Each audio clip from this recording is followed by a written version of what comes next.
우리가 기도의 삶을 통해서 능력과 기름 부으심을 얻는 귀한 시간이 될 줄로 믿습니다. 우리 김순옥 집사님 하나님 앞에 감사의 예물을 드리셨습니다.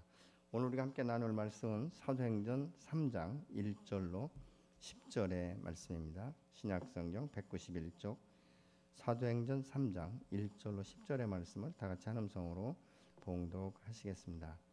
제9시 기도 시간에 베드로와 요한이 성전에 올라갈새 나면서 못 걷게 된 이를 사람들이 메고 오니 이는 성전에 들어가는 사람들에게 구걸하기 위하여 날마다 미문이라는 성전문에 두는 자라. 그가 베드로와 요한이 성전에 들어가려 함을 보고 구걸하거늘 베드로가 요한과 더불어 주목하여 이르되 우리를 보라 하니 그가 그들에게서 무엇을 얻을까 하여 바라보거늘 베드로가 이르되 은과 금은 내게 없거니와 내게 있는 것을 내게 주노니 나사렛 예수 그리스도의 이름으로 일어나 걸으라 하고 오른손을 잡아 일으키니 발과 발목에 곧 힘을 얻고 뛰어 서서 걸으며 그들과 함께 성전으로 들어가면서 걷기도 하고 뛰기도 하며 하나님을 찬송하니 모든 백성이 그 걷는 것과 하나님을 찬송함을 보고 그가 본래 성전 미문에 앉아 구걸하던 사람인 줄 알고 그에게 일어난 일로 인하여 심히 놀랍게 여기니라. 아멘.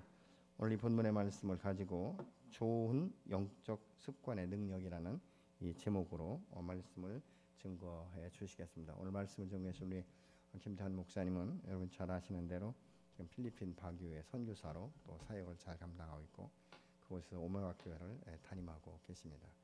코로나 때문에 들어왔지만 또 이제 그쪽에서 나가는 것이 지금 힘들어서 잠깐 한국에 계신데 오늘 또 이 말씀을 통해서 우리에게 귀한 영적인 은혜를 주시고 또 성령의 은사들을 회복시키는 그런 시간들이 될 줄로 믿습니다. 나오실 때 우리가 좀 박수로 환영해 주시면 감사하겠습니다.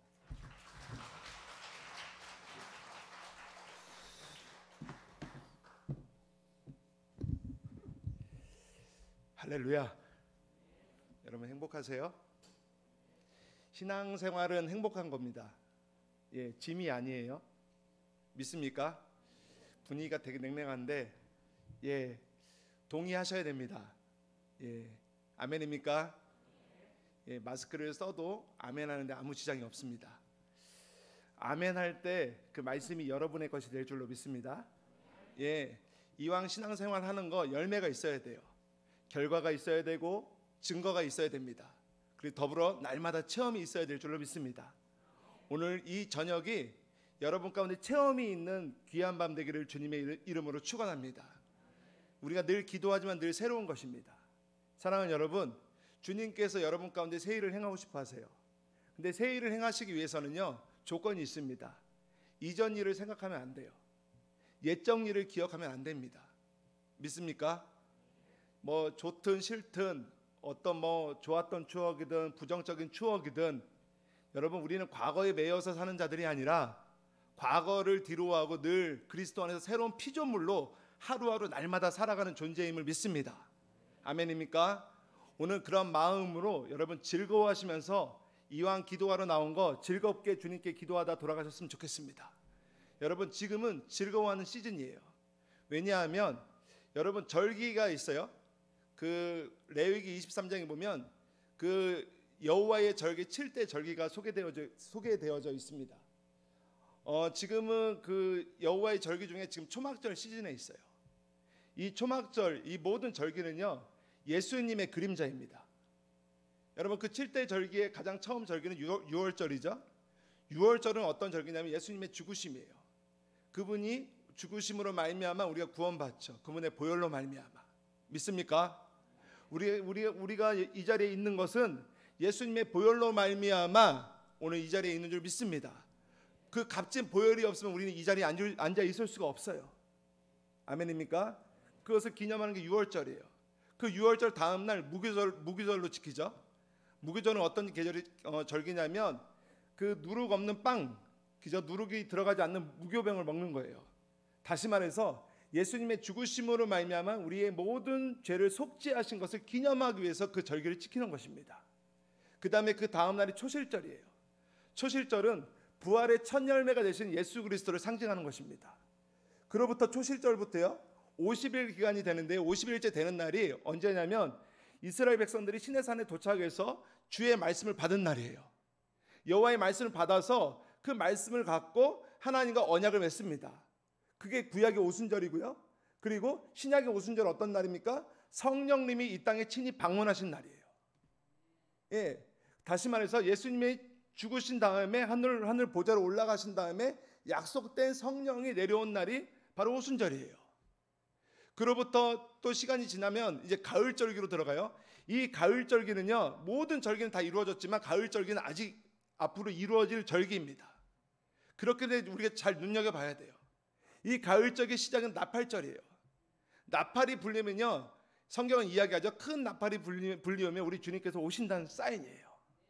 예, 여러분 주님이 오실 겁니다. 믿습니까? 주님 오세요. 예, 그 나팔절을 열흘 동안 보내는데요. 어떻게 보내냐면 그날을 경외의 주간이에요. 그 성경은 이렇게 얘기해요. 레위기에 보면 너희가 이때 스스로 괴롭게 해라. 스스로 괴롭게 하면서요, 자신을 막 정결하게 하는 시간들이에요. 또 하나님 앞에 잘못한 것들한테 회개하고 또 이웃끼리 또 잘못한 것들 서로 용서받고 용서해주고 그런 절기로 보냅니다. 그러면 열흘 동안 지난 다음에 대속죄일이 돼요. 이 대속죄일은요, 운명의 날이에요. 어떤 운명의 날이냐면 구원과 심판이 모든 것이 다 결정되는 날입니다. 모든 성전이 닫히는 날이라고도 해요. 그래서 그날이 되기까지 그 유대인들은요, 전통적으로 어떻게 인사하냐면요, 당신의 이름이 생명책에 기록되기를 축복합니다. 그렇게 기도해요. 사랑하는 여러분, 성경은 믿음이에요. 여러분 믿음으로 말미암아 여러분의 이름이 하나님 나라 생명책에 기록된 것을 믿으시기를 축원합니다. 아멘입니까? 우리 좀 앞뒤적으로 이렇게 선포했으면 좋겠어요. 당신의 이름이 하나님 나라의 생명책에 기록되었습니다.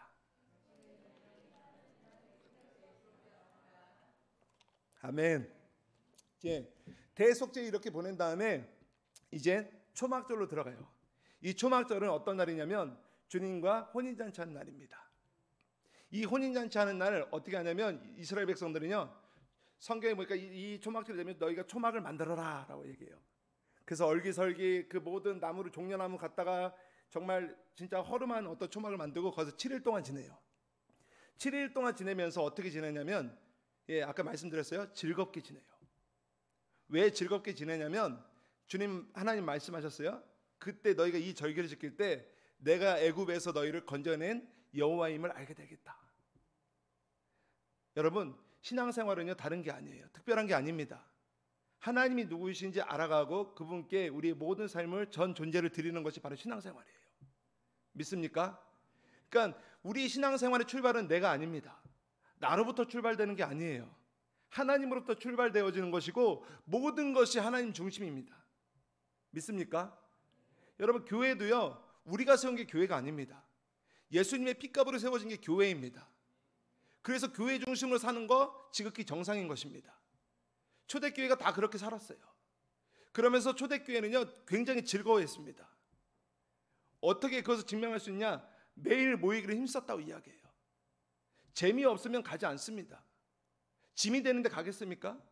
교회의 본질적으로 흐르는 스피릿은 무엇이냐면 즐거움이에요. 하나님은 즐거움을 우리 가운데 부어주고 계세요. 단지 우리가 그것을 믿음으로 취하지 않기 때문에 그것을 느끼지 못할 뿐입니다. 주님은 오늘도 여러분 한 사람 한 사람 보시면서 오늘 생수 이 공동체를 보시면서 정말 즐거워하실 줄 믿습니다. 이 코로나 시대에 그래도 기도하면서 주님 앞에 몸부림치면서 살고자 정말 약속된 정한 시간에 나온 이 자체도 주님 너무 좋아하세요. 여러분 우리 주님 너무 즐거워하시는 분이십니다. 그래서 우리가 즐거워할 때 그분의 즐거움과 우리의 즐거움이 만나기 시작하면요, 어떠한 것도 막을 수 없어요. 선교도 즐겁게 하는 것이고, 기도도 즐겁게 하는 것이고, 셀 모임도 즐겁게 하는 것이고, 예배도 즐겁게 하는 것입니다. 말씀도 즐겁게 보는 것입니다. 여러분 우리가 그렇게 믿음으로 표현하기 시작했을 때 이 말로 인하여서 여러분 그런 스피릿이 계속해서 움직이기 시작해요. 예수님 말씀하셨어요. 요한복음 6장 63절에 뭐라고 말씀하셨습니까? 내가 이른 말은 영이고 생명이라고 말하고 있어요. 말은 생명입니다. 그 말에 따라서 그 사람이 어떠함을 알 거라고 성경은 또 이야기할 정도로 말의 중요성을 굉장히 말씀하고 있어요. 여러분 우리가 기뻐하기로 결정하고 기뻐하기로 선포하면 기뻐하기 시작하는 거예요. 왜요? 그 기쁨의 영이 풀어지기 시작하니까. 기도의 영이랑 다른 게 아니에요. 내가 기도하기로 결정하는 그 순간부터 기도의 영이 회복되기 시작하는 거예요. 사랑하는 여러분, 오늘 이 밤에 우리의 모든 패러다임이 다시 한번 시프트되는 주의 은혜가 있기를 주의 이름으로 축원합니다. 예, 아멘입니까? 이왕 아멘하는 거 크게 하시면 더 좋아요. 아멘. 즐거워하는 것이에요. 주님이 우리를 구원하신 것을 즐거워하는 것입니다. 초막에 모여서 이 이스라엘 백성을 어떻게 하냐면 가장 그 집안의 큰 어른이에요. 아버지든 어머니든 할아버지든 그 7일 동안 어떤 같이 모여가지고 무엇을 하냐면 그 애굽에 있었던 모든 스토리부터 쭉 이야기를 해요. 반복해서요. 여러분, 반복은요 굉장한 어떤 DNA를 집어넣는데 아주 탁월한 도구예요. 반복해서 이야기합니다. 성경은 우리에게 계속해서 반복해서 들려주는 메시지가 있어요. 그래서 애굽에서 우리를 건져내신 여호와가 누구신지 말씀하시고 그 하나님께서 이 이스라엘 백성들을 광야에서 어떻게 책임지시는지 만나와 메추라기 이야기도 하고 반석을 쳐서 물을 주신 것도 이야기하고 아말렉 전쟁과 승리한 승리에 대한 이야기도 하고 또한 권위질서 안에서 실패한 이야기도 하고 때로는 심판받은 이야기도 하고 또 권위에 순종했을 때 약속의 땅 가나안 땅에 들어간 것도 이야기하면서 모든 신앙들이 다시 체계화되는 시간이 바로 이 시간이에요. 근데 그것을 어떻게 받는다고요? 즐겁게 받기 시작해요. 즐겁게. 그래서 이스라엘은 이 사이클로 인해서 매해마다 계속 이런 절기를 지킵니다. 근데 여러분 그거 아셔야 됩니다. 이 초막절은 예수님의 혼인잔치에 들어간 날이에요. 계시록 7장 9절에서 10절에 보니까 이렇게 얘기하죠. 각 나라와 족속과 백성과 아무나 능히 셀 수 없는 무리들이 흰옷을 입고 보좌 앞에 서서 구원하심이 보좌에 앉으신 우리 하나님과 어린 양께 있도다. 어떤 그냥 단순한 틀에 박힌 고백이 아니겠죠. 구원의 감격이 너무 큰 거예요. 구원의 감격이 너무 큰 것입니다. 저는 오늘 이 밤이 저를 포함한 우리 모두가 구원의 감격이 회복되어지는 귀한 밤 되기를 주의 이름으로 축원합니다. 아멘입니까? 심지어는 사도 요한이 그 하나님 보좌 앞에 갔더니 보좌 앞에 있는 24장로들이 면류관을 집어던지기 시작해요. 왜 면류관을 집어던질까요? 우리가 한 게 아무것도 없는 거예요. 주님께서 전적으로 우리를 구원하셔서 이 영광스러운 하나님 나라에 우리를 들어오게 하셨다는 것을 고백하는 시간이에요. 보이지 않는 손이 여러분을 움직이고 있습니다. 지금 제가 이번 한 주가 매달마다 첫 주가 여러분 기도하는 주간으로 결정하셨다고 하는데 이왕 기도하는 거 놀라운 성령의 역사가 있기를 주의 이름으로 축원합니다. 아멘입니까? 지금도 주를 찾는 곳마다 성령님의 역사는 쉬지 않고 일어나고 있어요. 모든 것이 믿음이에요. 여러분이 어떠한 믿음으로 왔느냐에 따라서 그 믿음의 결과가 나타날 것입니다. 그런 은총이 있는 귀한 밤 되시기를 예수님의 이름으로 축원합니다. 그래서 한 번 더 고백합시다. 우리 여호와를 즐거워합시다. 그리고 한 번 더 고백합시다. 이왕 기도하는 거 즐겁게 기도합시다. 아멘. 예. 자, 사도행전 말씀 오늘 나누겠습니다. 이 사도행전 말씀은 하나님 나라의 실제입니다. 주님께서 우리에게 기도를 가르쳐 주셨을 때 하늘의 뜻이 이 땅에 이루어지도록 기도하라고 말씀하셨어요. 하늘의 뜻이 실제적으로 어떻게 이루어지는가를 말씀해 주는 게 사도행전이에요. 특별히 이 사도행전을 볼 때는요, 네 가지의 개념을 갖고 보셔야 됩니다. 첫 번째는 하나님 나라예요. 사도행전의 모든 스토리는 하나님 나라의 확장입니다. 예수님도 이 땅에 오셔서 다른 거 하지 않으셨어요. 그분은 하나님 나라를 가르치셨어요. 그리고 선포하셨어요. 여러분, 우리가 예수님이 일으키셨던 치유도 모든 것이 다 하나님 나라입니다. 하나님 나라가 이런 것이다라고 선포하는 것이에요. 보여주는 것이에요. 하나님 나라가 이 사도행전에는 가득하게 담겨져 있습니다. 하나님 나라에 퀘스천이 있습니까? 이 사도행전을 보시기를 주의 이름으로 축원합니다. 아멘입니까? 하나님 나라는 그 다음 두 번째 개념이에요. 성령님이에요. 성령님이 없이는 하나님 나라가 세워질 수 없어요. 성령님이 없이는 하나님 나라가 계속 전진될 수 없습니다. 하나님 나라의 주체는 성령님이에요. 아멘이십니까? 예, 성령님이 함께 하셔야 됩니다. 그 다음에 이 성령님은요, 이 성령님 임하시면 세 번째 개념인데요, 증거를 주세요. 증거. 사도행전 곳곳을 살펴보면 성령님으로 인해서 증거가 막 나타나기 시작합니다. 그냥 신앙생활에 아무런 느낌이 없거나 그냥 즐거워하다가 마는 게 아니라 증거가 생겨요. 더 분명히 말하면 보이지 않는 예수님에 대한 확신이 생기기 시작해요. 그분이 살아계신 것을 믿어지기 시작하고 살아있는 것뿐만 아니라 그분과 동행하는 것을 내가 보기 시작한다는 얘기예요. 그 다음에 네 번째요. 이 증거가 생기면요, 증인이 되기 시작합니다. 하나님 나라는 그 패턴의 사도행전 그 패턴 네 가지의 개념으로 인해서 움직이기 시작해요. 하나님 나라, 성령님, 증거, 증인이에요. 주님이 말씀하셨어요. 사도행전 1장 8절에 보니까 오직 성령이 너희에게 임하시면 너희가 권능을 받고 예루살렘과 온 유대와 사마리아와 땅끝까지 어떻게 해요? 증인이 될 것이다 라고 이야기합니다. 성령님이 임하시면 증인이 될 수밖에 없어요. 아멘입니까? 오늘 사도행전 3장에 보니까요, 자, 제9시 기도 시간에 베드로와 요한이 성전에 올라갔다라고 이야기해요. 예, 9시 기도 시간에 올라갔다는 얘기예요. 그러니까 당시 유대인의 전통은요, 하루에 3번이든 아니면 2번이든 성전에 올라가서 기도하는 문화가 있었습니다. 물론 그냥 종교인처럼 그냥 올라가는 사람도 있겠고, 아니면 정말 베드로 요한처럼 성령 받고 나서 주님께 너무 기도하고 싶어서 올라간 사람도 있을 거예요. 어쨌든 기도 시간에 올라갔다는 사실입니다. 그러니까 이 기도 시간에 올라갔다는 얘기는 매번 이들에게 있어서 좋은 영적 습관이 있었다는 얘기예요. 습관이 얼마나 놀라운 능력이 있는지 오늘 본문은 우리에게 말씀해주고 있는데요. 자, 한번 우리 스토리를 봅시다. 성전에 올라갔는데 나면서부터 안진뱅이 된 사람이 성전 미문 앞에 있었던 거예요. 여러분, 그날따라 안진뱅이가 거기에 나왔을까요? 아닐 거예요. 안진뱅이는 늘 성전 미문에 있었을 것입니다. 그날따라 그냥 하나님의 섭리에 따라 온 게 아닐 거라고 저는 믿어요. 이 안진뱅이에 있어서는 왜 성전 미문에 있냐면, 당시의 어떤 율법으로는요, 그 안진뱅이, 그 몸, 어떤 그 육체 결격 사유가 있기 때문에 부정한 자로 취급받아 성전에 들어갈 수 없어요.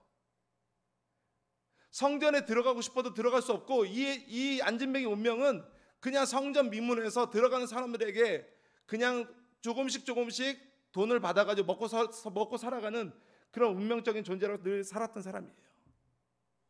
근데 그날따라 성전 미문에 있었는데 베드로와 요한이 그날따라 그 안진뱅이가 눈에 들어오기 시작하는 거예요. 어떤 얘기냐면요, 평소에는 보이지 않아요. 평소에 아무런 느낌이 없어요. 그런데 기도하기 시작하니까요, 아무런 느낌이 없었던 게 아무런 느낌이 아니라 주님께서 주시는 감동이 오기 시작해요. 기도할 때 여러분, 그 모든 단순하게 그냥 지나쳐가는 것들이요, 이제 그냥 지나쳐가는 것이 아니라 하나님 섭리 안에 따라서 모든 영역들이 다시 하나님의 눈동자로 다시 재해석되어지기 시작하고 감동이 일어나기 시작한다는 얘기예요. 우리가 지금 영혼 구원의 어떤 그 회복과 또 전도 축제를 놓고 기도하고 있어요. 어떤 분은 이런 말 하실 거예요. 나는 데려올 분명한 어떤 VIP가 있는데 내가 누구를 데려와야 될지 모르겠다는 사람이 있을 거예요. 사랑하는 여러분, 그러면서 기도하십시오. 기도하다 보면 스쳐 지나가는 사람이 있어요. 누가 예수님이 필요한지 보이기 시작해요. 많은 사람들이 그냥 혼적으로 생각해요. 머리로 생각해요. 이 사람이 구원받을 것이고, 성품이 좋으니까 구원받을 것이고, 성품이 안 좋으니까 구원받지 못할 것이라고 하면서 규정하는 거 너무 많아요. 근데 그것이 아니에요. 하나님 모든 사람이 구원받기를 원하십니다. 아멘입니까? 그런 모든 사람이 구원받기를 원하시는 하나님의 마음을 알기 위해서는 기도하셔야 돼요. 기도할 때 평소에 눈에 들어오지 않았던 사람들이 들어오기 시작해요. 전도는요, 영혼 구원은요, 기도에서부터 출발이에요. 기도하지 않으면 영혼 구원 절대 될 수 없어요. 오늘날 왜 우리 기독교 안에 예수 믿는 복음화율이 저조한 줄 아십니까? 다른 거 없어요. 기도하지 않기 때문에 그래요. 한국 교회가 점차적으로 왜 기독교가 우리 교회가 왜 힘을 잃어가는 줄 아십니까? 기도하지 않기 때문에 그래요. 기도하면 하나님의 능력이 나타나기 시작합니다. 기도할 때 주목해서 보이기 시작해요. 평소에 보이지 않았던 것들이 보이기 시작해요. 저희는 매일 새벽 5시 반마다 온라인으로 지금도 계속 새벽기도 하고 있어요. 필리핀하고요. 저희가 매일 빼먹지 않는 기도가 무엇이냐면 가족 구원의 기도예요. 근데 가족 구원을 위해서 기도하는데 처음에는 그냥 가족 구원 그냥 막연했어요. 근데 점차적으로 가족을 위해서 기도하기 시작하니까 눈물이 있기 시작하고요. 심지어는 저희 아이들이요, 자기 부모나 형제들에게 이제부터 복음을 전하기 시작해요. 다시 말해서 영혼을 향한 안타까운 마음이 생기고 하나님께서 우리 가족을 구원하신다는 확신이 들어오기 시작한다는 얘기예요. 기도하셔야 됩니다. 습관을 따라서 매일 기도하셔야 돼요. 언제까지요? 될 때까지요. 아멘입니까? 아멘입니까? 기도하셔야 돼요. 기도할 때 보이지 않는 것들이 보이기 시작해요. 성전 미문에 앉아있던 그 거지가 보이기 시작하는 거예요. 베드로와 요한이 이때구나 하면서 하나님의 카이로스를 이제 느끼기 시작하는 거예요. 여러분, 영적 센스는요, 영적인 직관이나 센스는요, 기도에서부터 와요. 은사가 아니에요. 기도하면 하나님의 영이 내 속에 움직이기 때문에 어떤 기도할 때 딱 들어오기 시작합니다. 확신이 생겨요. 믿음이 생겨요. 저 사람 반드시 예수 믿을 수 있어. 이 사람은 분명히 예수 믿을 수 있어. 생기기 시작합니다. 하나님 못하실 일이 하나도 없는 분이에요. 이 믿음이 있어야 됩니다. 아멘입니까? 하나님의 카이로스예요. 카이로스. 시간에는 두 가지가 있다는 걸 여러분 다 알고 계시죠? 크로노스, 일반적인 시간이 있지만 카이로스가 있어요. 하나님의 사람들은 카이로스에 사는 사람들이에요. 9시 기도 시간에 늘 기도하러 올라갔던 베드로, 요한이 성전 미문에 앉아있는 그 거지를 보면서 담대하게 선포하기 시작해요. 어떻게 선포합니까? 우리 한번 4절부터 6절까지 한번 같이 읽겠습니다. 4절하고 6절입니다. 시작.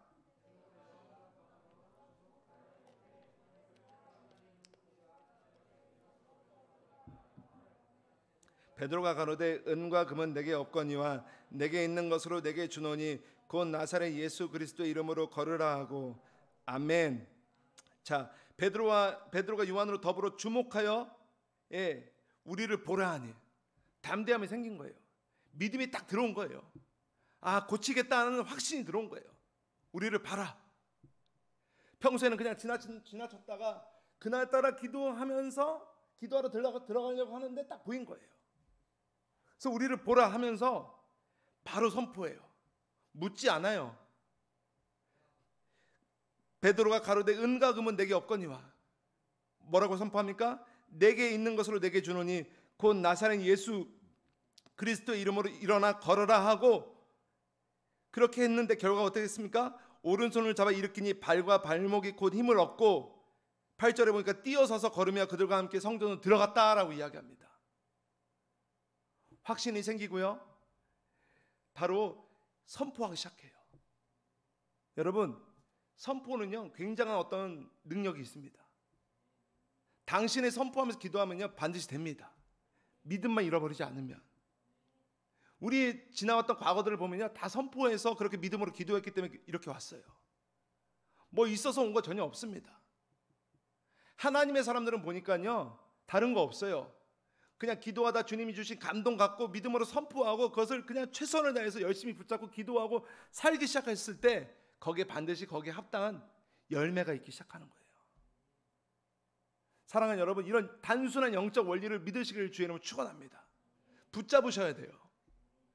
다른 거 아니에요, 여러분. 은과 금이 해줄 수 없어요. 우리 인생을 광야라고 이야기하죠. 광야는요, 여러분, 통과하는 것이 도망가는 곳이 아니에요.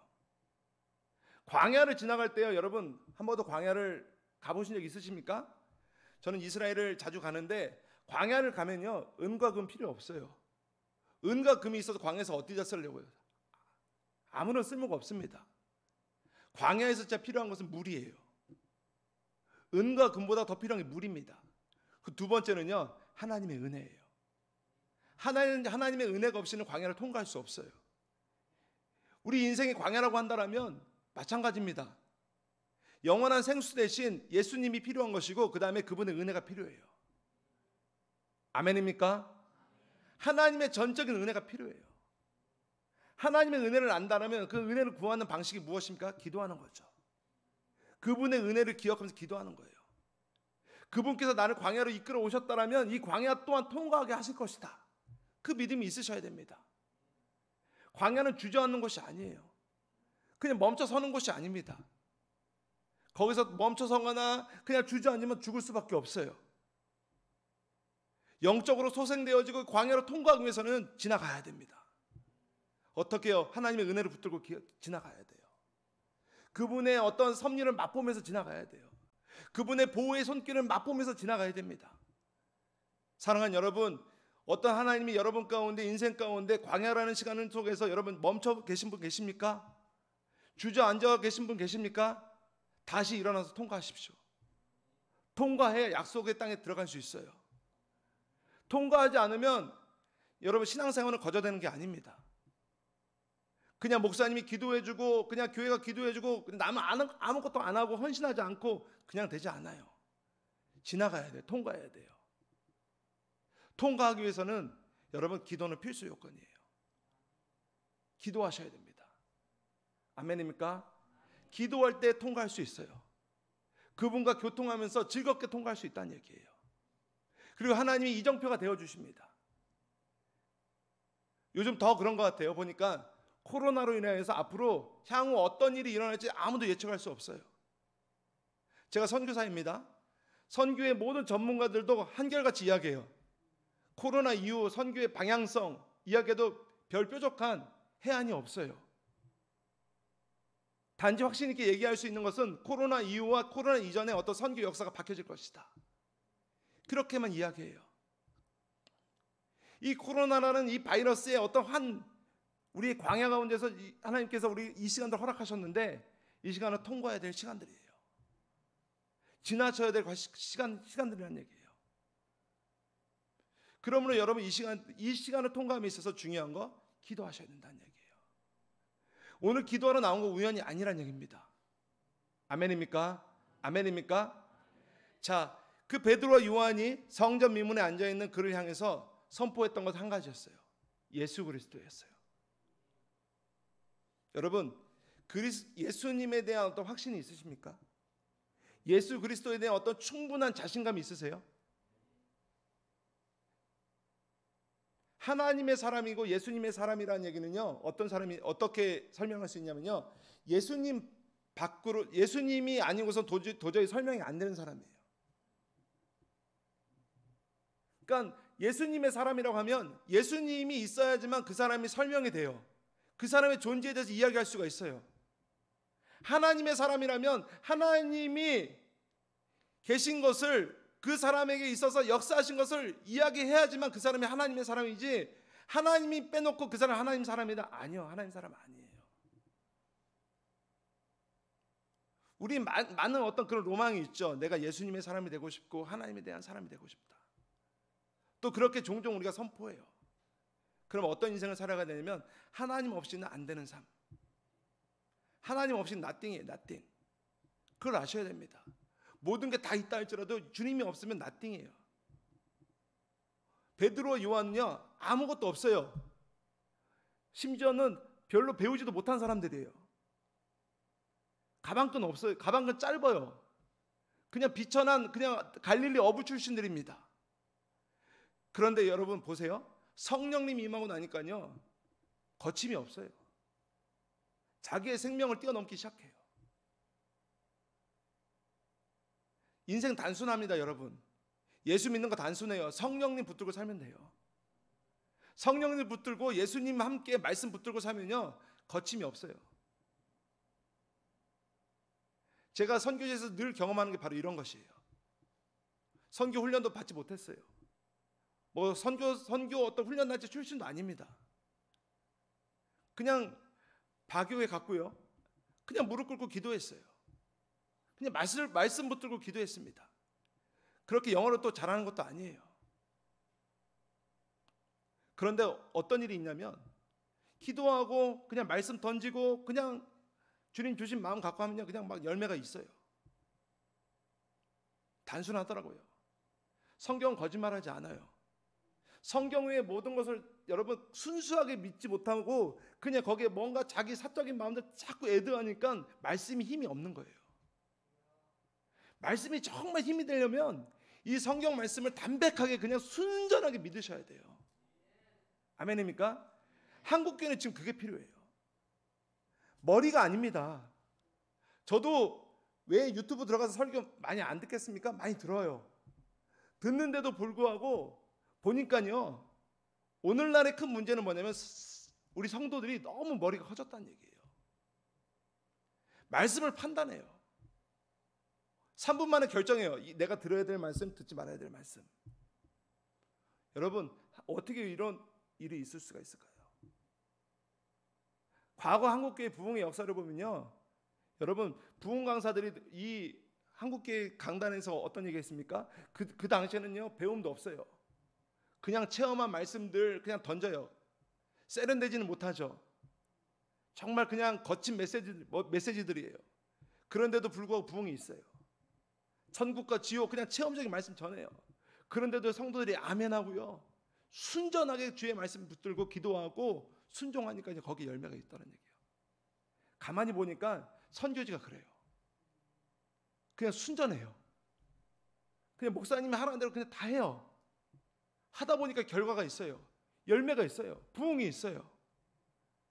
원리는 이것이더라고요. 우리 너무 거품이 많아요 지금. 예수님으로 충분하다고 하는데 충분하지 않다라고 이렇게 얘기해요. 한국에 와보니까 분위기가 그래요. 저도 지금 여기 한국에 이제 2달 이상 있어 보니까요, 솔직히 힘들어요. 쫓기고 뭔가 없어서는 안 될 것 같고 뭔가 가만히 있어서는 죄 짓는 것 같고 막 그런 분위기예요. 물론 이해해요. 그러나 여러분 싸우셔야 돼요. 생각과 싸우셔야 돼요. 마음과 싸우셔야 돼요. 지금은 어떤 위로하다가 그냥 다 죽을 수 있는 전쟁터인데 어떻게 위로가 필요해요? 영적 전쟁 가운데 있는데 무슨 위로가 필요합니까? 죽느냐 싸우느냐 그 싸움인데, 뺏기느냐 빼앗기느냐, 빼앗느냐 빼앗기느냐 그 싸움인데, 잘 보셔야 됩니다 여러분. 어떤 혼적인 말씀으로 우리의 어떤 귀를 즐겁게 하고 우리 마음을 즐겁게 하고 그런 메시지로부터 여러분 탈피하셔야 돼요. 정말 살리는 말씀으로 가야 됩니다. 성령님 붙드셔야 됩니다. 여러분이 기도하셔야 돼요. 의존적인 신앙을 버리셔야 됩니다. 아멘입니까? 의존적인 신앙을 버리셔야 돼요. 여러분이 기도하고 씨름하셔야 돼요. 목회자가 할 일은 무엇이냐면 여러분 그렇게 할 수 있도록 뒤에서 계속 서포트 해주고 가이드 해주고 멘토링 해주는 게 바로 목회자 역할이에요. 사랑하는 여러분, 힘을 내십시오. 그리고 다시 싸우십시오. 싸워야지만 전리품을 가져올 수가 있어요. 싸워야지만 열매를 볼 수 있다는 얘기예요. 이 싸움은 단순한 싸움이 아닌 영적 싸움이에요. 영적 싸움은 기도로 승리할 수 있다는 얘기예요. 아멘입니까? 압도하셔야 돼요. 어디에 가든 분위기를 압도할 수 있는 여러분 그런 영적인 분위기를 갖고 올 수 있는 그런 성령의 사람이 되셔야 됩니다. 체면 볼 거 없어요. 체면 보다가 그냥 시간 다 지나갑니다. 그냥 어쩌어찌 하다 보면 인생 다 지나가요 보니까. 지금은 그럴 만한 시간이 아닙니다. 여유가 없어요. 정말 주님께서 주신 기회라고 하루하루를 열심히 살아가는 것 외에는 답이 없더라고요 보니까. 그냥 뒤돌아볼 수 있는 여유가 없어요. 주님께서 누가복음 9장 62절에 이렇게 얘기합니다. 쟁기를 들고 뒤돌아보는 자는 하나님 나라에 합당하지 않다. 사랑하는 여러분, 하나님 나라에 합당하지 않다라고 말씀하신 이 주님의 말씀을 여러분 심령 속에 새기시길 주님 축원합니다. 쟁기가 주어졌고 많은 말씀에 대한 가르침을 받았으면 하나라도 그 말씀 지키기 위해서 싸우셔야 돼요. 그냥 되지 않아요. 헌신의 흔적이 있어야 됩니다. 모르겠어요. 제가 오늘 여기 말씀 나름대로 준비해 왔는데 그 말씀 메시지가 잘 안 나와요. 핑계대는 게 아니라 주님께서 이 교회 가운데 또 우리 모두에게 하실 메시지가 있는 것 같아요. 요한계시록의 말씀을 보십시오. 교회를 향해서 주님이 던지시는 메시지. 칭찬보다는 책망의 말씀이 더 많아요.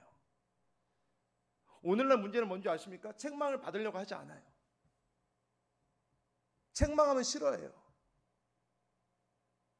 그러면서 자기 스스로 그냥 책망을 싫어하면서 자기 스스로 위로해버려요. 이게 마지막 때 현상이에요. 제가 저희 아버지를 되게 사랑해요. 근데 저희 아버지의 특징은 뭐냐면 격려보다는 책망 굉장히 많이 하셨던 분이에요. 항상 눌려서 살았어요. 근데 아버지가 한 3년 전에 소천하셨거든요. 근데 소천하시고 나서 이제 저희가 필리핀으로 선교사로 떠났는데 가끔 아버지가 생각나요. 왜냐면 제가 선교지에서 살아가는 건 만만치 않습니다. 때로는 그냥 그만하고 싶을 때도 있고, 솔직히 그냥 여기서 멈춰버리고 그냥 다른 일 하고 싶을 때도 있고, 그런 유혹이 왜 없겠어요. 그래서 가끔 슬럼프가 빠질 때가 있어요. 근데 가만히 보니까 저를 책망해 줄 사람이 없어요. 그때 아버지가 그리워요. 책망이 그리운 시대예요. 누군가 나를 책망해 줄 수 있다는 것 여러분 감사하게 생각하셔야 돼요. 나이가 먹는다는 건 이게 참 비극이 뭐냐면, 내가 스스로는 할 수 있어요. 마음대로 할 수 있어요. 그런데 보니까요, 내가 진짜 삐뚤어 나갈 때 책망해 줄 수 있는 사람이 없어진다는 거. 스스로 자기 절제하지 않으면 안 돼요. 누군가 나에게 영적으로 책망해 줄 수 있다는 건 큰 축복이에요. 그래서 저희 성도들에게 늘 그렇게 얘기해요. 너에게 있어서 좋은 말 해준 사람이 아니라 너를 위해서 진심으로 따갑고 책망해 줄 수 있는 그런 사람과 너는 관계해라. 지금은 이런 시대인 것 같아요. 말씀을 안 들어요. 자기가 좋아하는 위로의 말씀만 들으려고 해요. 사랑하는 성도 여러분, 제가 너무 분에 지나치는 말을 할 수 있다고 생각하지만 우리는 지금 책망을 받아야 될 때입니다. 교훈을 받아야 될 때예요. 좋은 말씀 받을 때가 아니에요.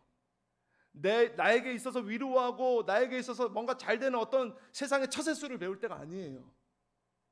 책망을 배울 때고, 지금은 금식하고 옷을 찢는 게 아니라 마음을 찢으면서 기도할 때라는 얘기입니다.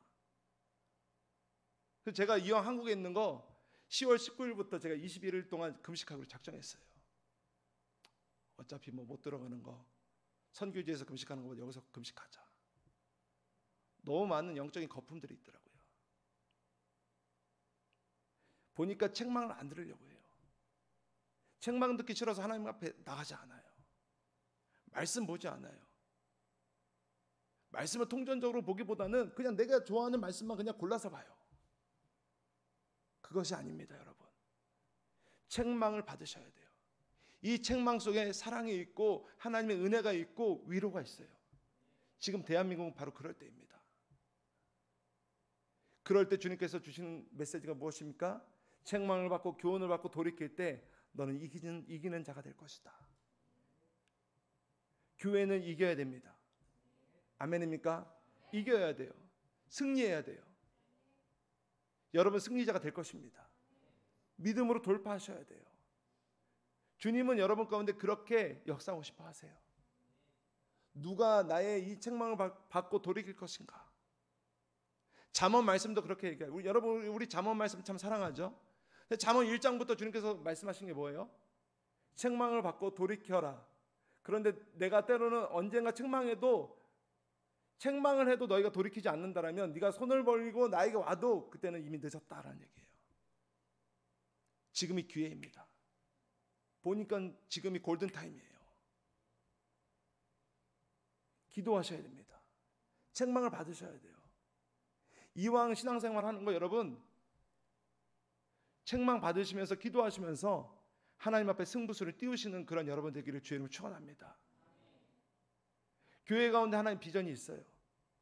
열방을 치유하며 회복하는 하나님의 비전을 이 교회가 시작할 때부터 목사님으로부터 받으시고 거기에 합당한 사람들이 모여서 이 교회가 계속적으로 지금까지 세워져 왔습니다. 많은 치유가 있었어요. 회복도 있었습니다. 돌이켜보니까. 근데 잠시 잠깐 주춤하는 시간이지만 하나님의 비전은요, 여러분 사랑과 관계없이 그분이 주신 교회에게 주신 비전은요 분명히 이루어져요.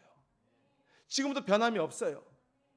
오늘 성전 미문에 있는 안진뱅이 같은 이 많은 성전에 들어가고 싶어도 들어갈 수 없는 정말 불가능한 사람들이라고 스스로 치부하고 더럽다고 생각하는 정말 그런 자존감 낮은 사람들, 열등감 있는 사람들이 이 땅에 너무 널브러져 있어요. 그들을 향해서 예수 그리스도 이름으로 선포해 주면서 여기 소망이 있다라고 이야기해 줘야 됩니다. 그리고 여러분, 그들에게 가서 예수 그리스도 이름으로 일어날 수 있도록 여러분이 손잡아 주시기 시작해야 돼요. 세상은 돈이 필요하지 않아요. 은이 필요하지 않아요. 진리가 필요한 거예요.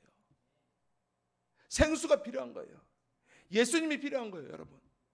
대한민국이 진짜 필요한 건 예수 그리스도예요. 이 시대가 진짜 필요로 하는 건 예수 그리스도예요. 아멘입니까? 우리 모든 인생에 진짜 필요로 하는 게 예수 그리스도예요. 주님만 섬기는 우리 가정이라 외치지만 진짜 주님이 필요한 것이에요. 하나님이 늘 필요해요, 여러분. 지금 우리가 주님이 필요한 시대예요. 주님의 은혜가 필요한 시대예요.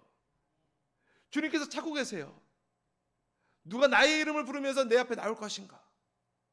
전심으로 나를 찾고 찾으면 내가 너를 만나줄 것인데 누가 전심으로 지금 찾고 있는 것인가? 교회가 너무 우리가 여러분 다 알다시피 너무 인위적으로 가고 있어요. 기도해야 됩니다. 한국교회 기도해야 됩니다. 너무 자아자찬했어요. 우리가 너무 교만했어요. 진짜 우리가 하나님 많은 축복을 했음에도 불구하고 너무 불평했고 원망했습니다. 죄송합니다. 제가 왜 이런 얘기가 나오는지 모르겠어요. 그런데 우리는 기도해야 돼요. 두 손을 들고 납작 엎드려서 정말 주님 앞에 즐거운 마음으로 기도해야 돼요. 주님 앞에 기도하는 것이 여러분 익숙해지셔야 됩니다. 아멘입니까? 육신을 치셔야 돼요. 육신을 절대로 여러분 편안하게 그냥 내놓지 마십시오. 풀어놓지 마십시오. 육신을 딱 쳐서 십자가 앞에 복종하셔야 돼요. 새벽을 깨우시고 밤이 맞도록 때는 기도하시면서 금식하시면서 영혼 구원에 여러분 주력하시면서 한 영혼이라도 돌아올 수 있도록 기도하시면서 그게 교회의 존재 목적이에요. 여기에 길이 있어요, 여러분. 잠언서에 보니까 이런 얘기가 있어요. 나는 공의와 정의의 길로 다닌다라고 이야기하고 있어요. 하나님의 길은요 일반적이지 않아요. 내가 주의 말씀에 단순한 순종했을 때 거기에 길이 나기 시작해요. 영혼을 위해서 울기 시작했을 때 여러분 인생 안에 있는 모든 문제들 어쩌면요 금방 손쉽게 풀어질 수도 있어요. 먼저 주의 나라와 그의 의를 구하라고 말씀하고 계시죠. 그 나라와 의를 구하십시오. 그리고 여러분 주님이 주신 기회를 지나치지 않았으면 좋겠어요. 영혼을 위해서 지금 여러분 천국 잔치를 배설하고 우리가 지금 축제를 준비하고 있는데 내 옆에 한 사람 말이 아니라 진짜 데려오십시오. 기도 한번 해보세요. 정말 그 사람의 마음을 주신다면 아닐 거야? 아니요. 단순하게 순종해 보세요. 그 사람이 반응할 것이에요. 예상치 못한 사람들이 여러분 이 자리에 앉아서 그리스도의 복음을 듣고 변화가 될 것입니다. 사랑하는 여러분, 주님이 기뻐하시는 거 하십시오. 주님이 너무 좋아하시는 거 하십시오. 한 영혼이 돌아올 때 주님 어떻게 하신다고요? 즐거워 기뻐한다고 이야기하고 있어요. 주님은 오늘도 한 영혼이 돌아오기를 간절히 고대하고 계세요. 여러분을 통해서 한 영혼이라도 주님 돌아오신다라면 주님은 축제를 벌여서 탕자에게 새 옷을 주듯이 새 옷을 갈아입히시고 가락지를 끼워서 그를 위해서 손을 잡고 잔치하실 거예요. 이것이 주님의 마음인 것입니다. 그러므로 여러분 이것이 그냥 단발성으로 이번에만 있는 것이 아니라 여러분 계속 연속해서 늘 좋은 영적 습관을 가지고 다시 한번 교회를 교회되게 하고 여러분 인생에 그리스도로 말미암아 다시 한번 꽃피울 수 있는 그런 새로운 회복이 있기를 예수님의 이름으로 축원합니다. 아멘입니까? 새로운 회복이 있을지어다. 주님이 하실 거예요. 주님이 일하실 거예요. 기도하는 순간부터 주님이 일하실 거예요. 다니엘서 10장에 보니까 네가 기도하기로 결정한 그날부터 주님께서 응답하셨다고 성경은 이야기해요. 네가 겸손하기로 작정한 그날부터 주님께서 응답하시기로 결정한다고 이야기하고 있어요. 여러분 우리가 기도하기로 작정한 그 순간부터 주님 일하십니다. 믿음을 갖고 응답될 때까지 끝까지 싸우시고 기도하십시오. 놀라운 역사가 있을 것이에요.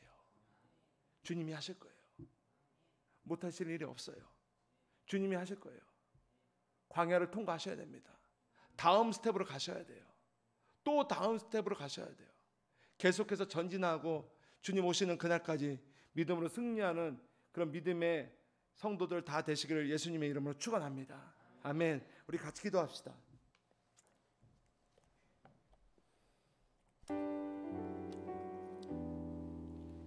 사랑하는 여러분,